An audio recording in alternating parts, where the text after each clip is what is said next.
हमारे राजस्थान में एक बहुत महान भक्त हो गए जिनका नाम था धन्ना भगत। धन्ना भगत भगवान के इतने महान भक्त थे कि साक्षात भगवान उनके खेतों की जुताई करने के लिए, खेतों की सिंचाई करने के लिए, उनका बैलगाड़ी चलाने के लिए और उनके खेतों की रखवाली करने के लिए जाते थे। धन्ना भगत भगवान के इतने महान भक्त थे, लेकिन इतना होने के बाद भी भगवान जो है कभी भी धन्ना भगत को अपने गले से नहीं लगाते थे। अतः एक दिन धन्ना भगत ने भगवान से पूछा कि प्रभु, आप अपनी भक्त वत्सलता बस मेरा हर कार्य करते हैं, लेकिन आप मुझको कभी गले से क्यों नहीं लगाते? उस समय भगवान ने मुस्कुराते हुए कहा, धन्ना, निसंदेह तुम मेरे बहुत बड़े भक्त हो, लेकिन चूंकि तुमने अपने जीवन में किसी प्रामाणिक गुरु को स्वीकार नहीं किया है, इसीलिए मैं जो है तुम्हें अपने गले से नहीं लगा सकता। उस समय धन्ना भगत ने रामानंदाचार्य जी को अपने गुरु के रूप में स्वीकार किया और तब भगवान ने धन्ना भगत को अपने गले से लगाया। प्रसंग बड़ा है, कहने का भाव यह है कि हम भगवान की कितनी ही भक्ति क्यों न करें, जब तक हम अपने जीवन में किसी प्रामाणिक गुरु को स्वीकार नहीं करते हैं, तब तक भगवान भी हमको स्वीकार नहीं करते हैं। अतः हमें जो है अपने जीवन में किसी प्रामाणिक गुरु को स्वीकार करना चाहिए। कहते हैं कि जैसे गाय के भीतर बहुत सारा दूध भरा हुआ है, लेकिन अगर हमें उस दूध को प्राप्त करना है तो हम जो है डायरेक्ट नहीं प्राप्त कर सकते, हमें सबसे पहले बछड़े का आश्रय लेना पड़ेगा।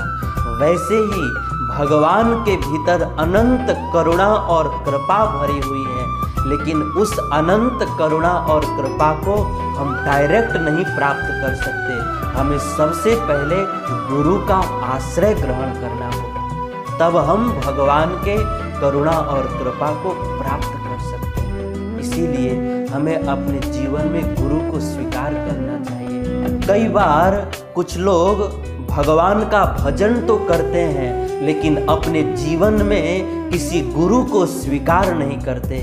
परंतु शास्त्र कहते हैं कि बिना गुरु का जो भजन होता है वह उतना प्रभावशाली नहीं होता।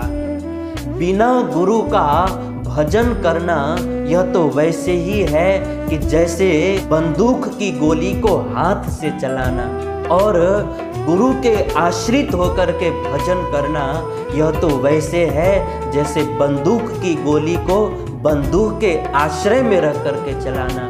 अगर बंदूक की गोली को हम हाथ से चलाएंगे तो वह ज़्यादा दूर तक नहीं जाएगा, लेकिन अगर बंदूक की गोली को बंदूक के आश्रय में रख करके चलाएंगे तो वह बहुत दूर तक जाएगा।